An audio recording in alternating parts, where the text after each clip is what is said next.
going on, guys? TheAireaidLord is officially back for Walking Dead reviews.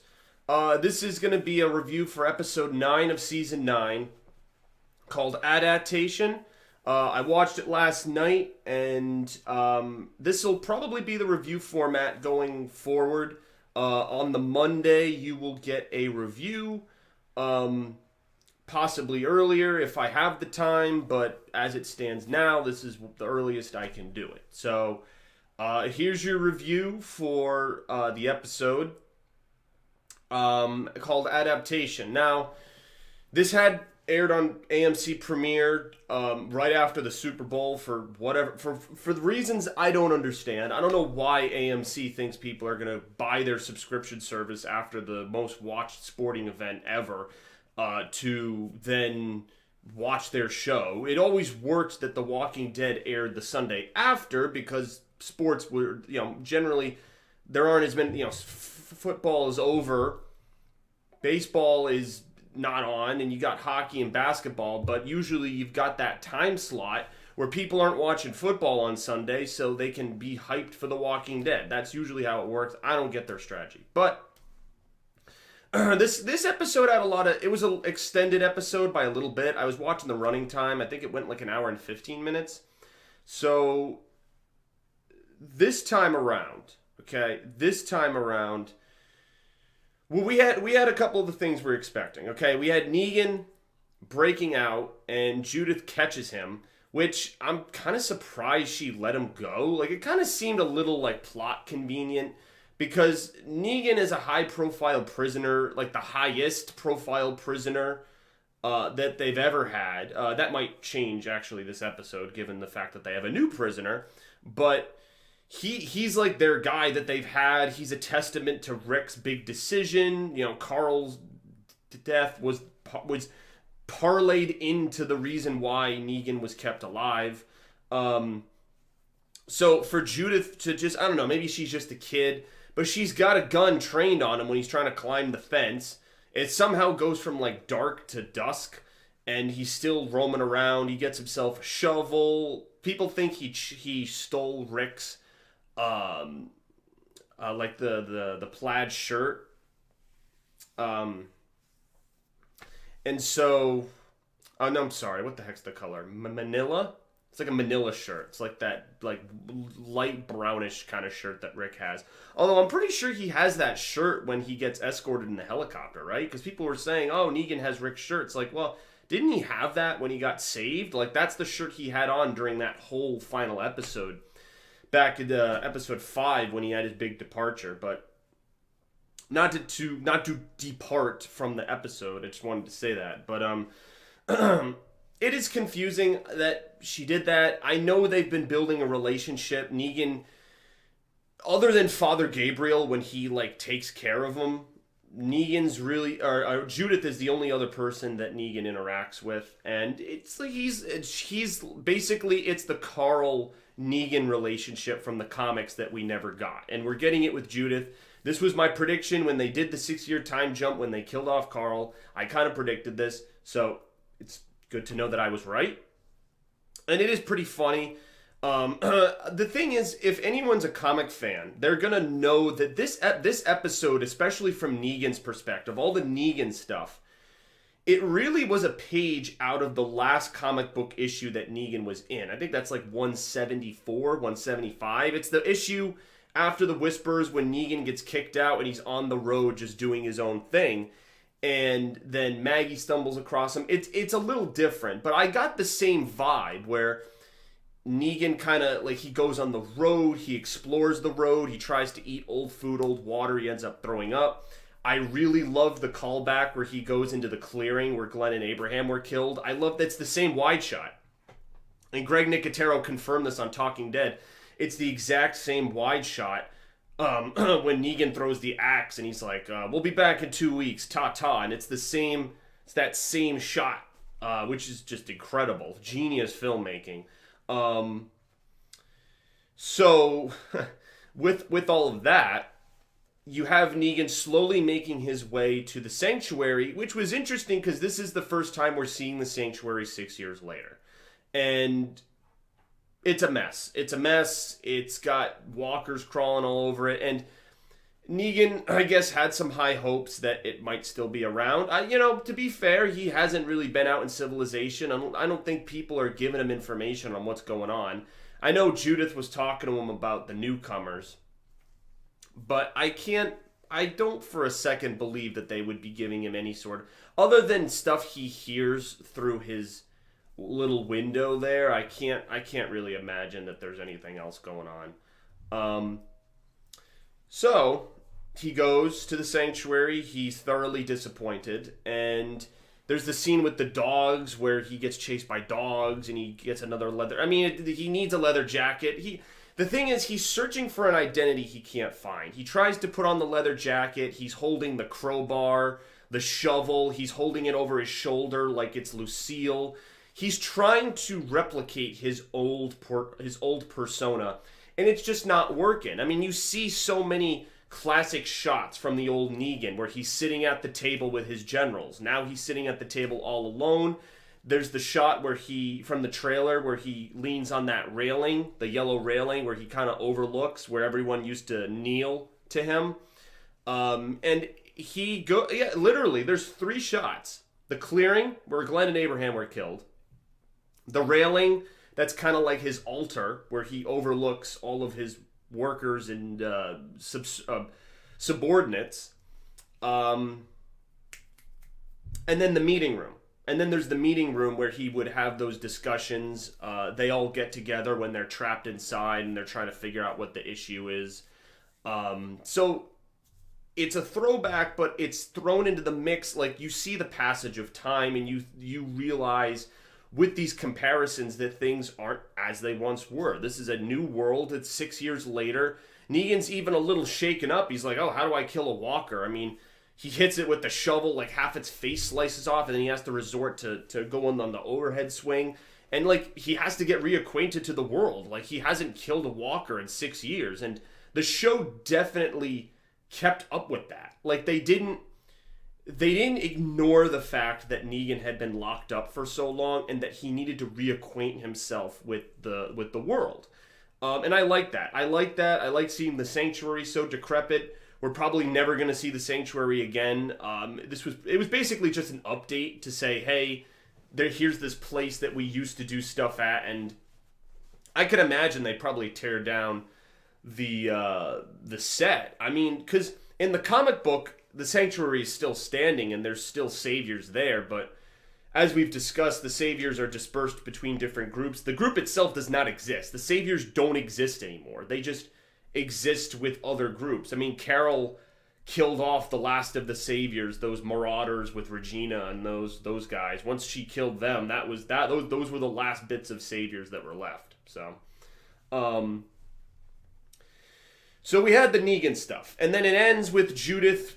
She finds him on the road, shoots the tire, and then Negan says he'll go back to his cell block. Now, will he eventually? Because the thing is, he doesn't have a reason to break out of prison. Because in the comics, when he breaks out of prison, he actually goes to the Whisperer base, but now he's been outside, doesn't have an interest in being outside anymore because there's nothing for him, as Judith kept saying to him. So now he's going to be in his cell thinking, oh, there's really nothing I can do. Unless someone lets him out and says, we need your advice on how to take down this very, versatile threat. Unless that happens, I mean, what reason is there for, like, Negan's not going to want to break out of his prison again. Like, he agreed to Judith. He's like, yeah, there's nothing out here for me. I'll go back to being your model prisoner, and I'll just help you with math homework. I mean, I hope that, the thing is, I hope they don't, like, Negan needs to still be in this season. I hope that they don't severely limit his screen time for the sake of the Whisperers. All right, that's what I'm trying to say, because that for me, that was a really exciting plot point, that Negan was going to be on the loose. And in one episode, they wrapped it up. So now we're focused on the Whisperers now, and Negan's just back in his jail, as we always knew he would be. I mean, or he has been for half of the season. So Will he get back out? Like, I want them to do stuff with Negan, because this was my complaint in the comic book. They have him go on his little adventure outside, come into this redemptive arc, and then the character just walks off into the sunset. And then Kirkman just refuses to bring him back. So I hope they don't make the same mistake in the show, because you're slowly but surely losing characters. There's some update on Michonne, but I'm gonna make that a separate vlog. So yeah, man, I mean, of the characters that are left, Negan's definitely one of my top guys that are up there that I watch this show for. So, and the dynamic between him and Judith is incredible. So please keep him in the show. Give him more content. I hope that there's more content for him in the rest of season 9. I really want the comic issue where he meets Alpha to be adapted. So please. Okay. I pretty much spent half of the vlog talking about Negan, but this was a long episode. He had a lot to do in this episode. Then we had the Whisperer stuff. All right, they capture Lydia, they interrogate her. She literally acts like a scared animal. Like, whenever Daryl goes in the cell, she like crawls into one corner all like afraid, like she's some sort of demented psychopath. I'm like, geez, like, I did not expect, like, in the comic book, Lydia is way more level-headed. This girl just is, like, out of her fucking mind. And Henry, for whatever reason, like, has he even seen this girl? Like, I was gonna say, like, maybe he's attracted to her, but he's, like, sticking up for this girl. Like, Daryl's yelling at her, and he's like, Daryl, don't yell. It's like, her group killed Jesus. The Hilltop wants blood. They go to Tara for advice. She doesn't know what to do. They go to Daryl. Like, they're trying to figure out how to deal with this group. They don't know what the hell's going on. I mean, you see that. I mean, that was a really cool sequence where there's the walkers on the bridge, and Daryl shoots his crossbow into one zombie. He reloads and shoots it, and it hits the actual Whisperer, and the guy falls down and starts yelling because he has a bolt in his leg. And then he gets devoured by the same zombies he was using for protection, then devour him seconds later, which I thought was so ironic. And then they capture Lydia. So that was a really cool sequence. I really like that. They mainly focused on the Hilltop. Of course, you had the sequences with Negan and Alexandria, but for the most part, the community stuff was at Hilltop.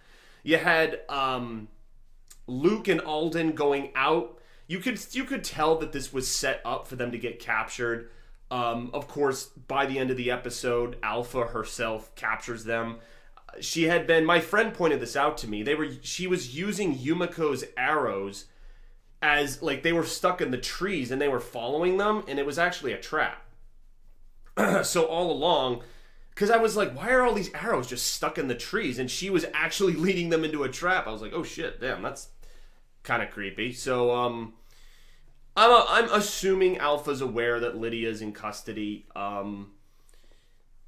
We'll see. I mean, we still have mysteries. Like, we don't know what the X thing is. Michonne and Daryl always have very elusive conversations where they kind of allude to this X scar that's on their back. I don't know what the hell happened, but whatever it was big enough to separate this group, like a big divide. And the fact that these groups are splintered, they're trying to have this fair at the kingdom in a few episodes to mend things, but I mean, this is the exact opposite of the comic where Rick, and I had said this, like, Rick was the glue that kept everyone together. And in the comic book, he's there. All the communities are united. But in the show, he's not there. They're not. Like, I have to believe that whatever happened, it has something to do with either Maggie or Rick. Because both characters left. Rick, everyone thinks is dead and is in the helicopter. And Maggie left of her own will to be with Georgie's traveling band of hippie 1960 crazies. I don't even know what the hell. I mean, they just wrote her character off because she's doing the other show. I don't know if they're going to bring her back.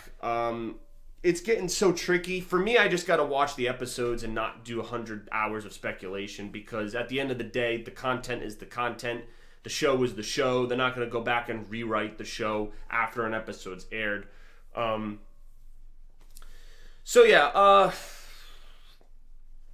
Overall solid. I mean, I would say an 8.5. I mean, this was a pretty good opener to get us right into the mix of the Whisperers.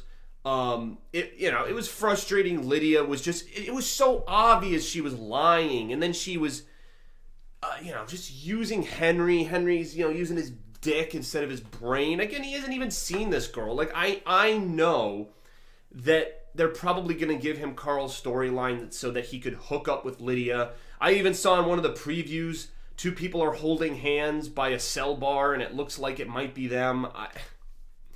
So we'll see. We will see how this goes. I don't know how it's going to go. Obviously, I can do my predictions this week. But I spent a lot of this vlog talking about Negan because a lot of it was set up for his reemergence into the world 6 years later. But then you also had the Whispers, Jesus being returned to the hilltop, Michonne. Like they're all kind of seeing that they have a common enemy, but they're not too sure. And then you had Rosita being pregnant, which again, that's something else from the comic. What a freaking hoe Rosita is. Father Gabriel, Sadiq, and then Eugene has a thing for her. She's like, what? And then she was with Abraham originally, and then she had a brief fling with Spencer. This girl has gone through 5 guys on this show. What? I think she wins Hobag of The Walking Dead. Seriously, like what the absolute fuck? Oh my god, I don't know. So yeah, we have another pregnant girl. We've gone from Lori to Maggie to Rosita. So I mean, we've had throughout the show, we've had our pregnant women who have kept things kind of, the ball rolling with the show. We'll see. We'll see where things go. That's obviously the only thing we can do is just kind of wait for the episode. We haven't seen this guy yet, Beta. He is in the next couple of episodes. I'm really interested to see him because Alpha. I mean, her voice. She sounds like a southern woman. Like I am Alpha. Like I did not expect her. I'm gonna say this. I did not expect Alpha to sound like that. I expected like a dark voiced woman, like a voice of like almost like a man's voice, but like I don't know, like a deep. I'm not saying like she would be transgender. I'm saying that like she would have like a deep voice that's very threatening because she's the leader of this creepy, bizarro, fucking mask-wearing group. She's got to have something like for her voice. I thought it would be a little bit like whoa, like it kind of like, but I don't know. I need another episode. The next episode, I believe she goes to Hilltop to confront Daryl and retrieve her daughter. From the previews, it looks like that. We'll do predictions, but for now, 8.5. Love the Negan stuff. It's always good when you have Negan. I love his relationship with Judith, which is cool. I hope they continue it, please. I'm going to be so pissed, and I'm going to dock episode points if we don't have more of that in the coming episodes, because I like it. The actress that plays Judith is phenomenal, and Jeffrey Dean Morgan, of course, loved his acting ever since he's been introduced into the show. Okay? I'm interested. Please, Angela Kang, keep up the creepiness with the Whispers. It's really working. Having this group is great because it really, it's saving a show that people were freaking out about ever since Rick left. And again, I gave episodes 6, 7, and 8 a lot of praise. This is now the 4th episode I've seen from Kang. So we have a whole half season from her, and then season 10 will be her first full season. Well, okay, I'm saying first full season without Rick, because we had 5 episodes of season 9 where Rick, but like I've said, it feels like a totally different show. That's almost like those first 5 episodes was season 8 part 2, like the epilogue of season 8, and then episode 6 of season 9 was really the start of season 9. Like that's basically what it feels like to me. You guys can have your opinions. But anyway, thank you guys for watching. Let me know what you thought of the episode. And will we be seeing some Henry Lydia action? Will we be seeing more angry Daryl? Will we be seeing more Negan and Judith? Rosita banging even more guys in the... She just goes up to Daryl like, hey, I haven't swung you around yet. Just... Jeez. All right, anyway. That's it from me. Thanks for watching, guys. Peace out.